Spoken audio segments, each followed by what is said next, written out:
एक बार की बात है, गांव में एक आदमी रहता था जो बहुत आलसी था। वह काम करना नहीं पसंद करता था, इसीलिए वह हमेशा अपनी पेट पालने के लिए सबसे आसान तरीका ढूंढता था। एक दिन वो एक फलों से भरा हुआ पेड़ देखा। उसने चारों ओर देखा, पेड़ की रखवाली करते हुए किसी को ना देखकर वह कुछ फल चुराकर खाने का फैसला किया। लेकिन जैसे ही वह आदमी ने पेड़ पर चढ़ने लगा, पेड़ के मालिक ने उसे देख लिया। फिर मालिक उसे पकड़ने के लिए उसकी ओर दौड़ा। उसे देखकर वह आदमी बहुत डर गया और पेड़ से नीचे आकर जंगल की ओर भागा। वह छुपने के लिए जंगल के अंदर चला गया। कुछ समय बीतने के बाद वह अपनी खाली पेट लेकर गांव की ओर चलने लगा। जंगल से गुजरते हुए उसने देखा कि एक लोमड़ी थी जिसके केवल 2 पैर थे।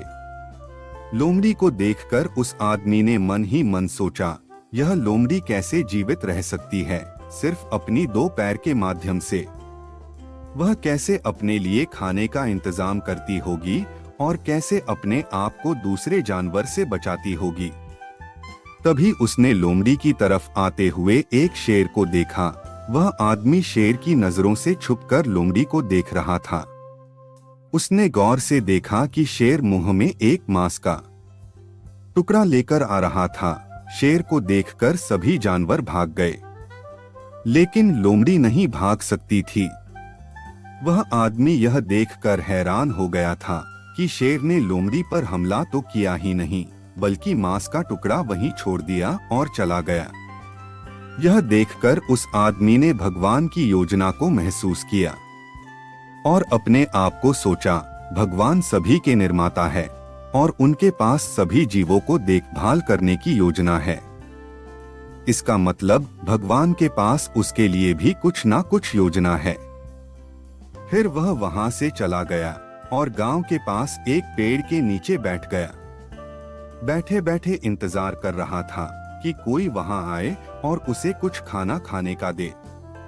वो आदमी सड़क की तरफ देखता रहा कि कोई आकर उसे खाना खिलाए, लेकिन पूरे दिन बीत गए और वह अभी भी वहां खाली पेट बैठा था। फिर वह दुखी होकर वहां से वापस गांव की तरफ चलने लगा। गांव वापस जाने के समय उसकी मुलाकात एक बूढ़े ऋषि से हुई।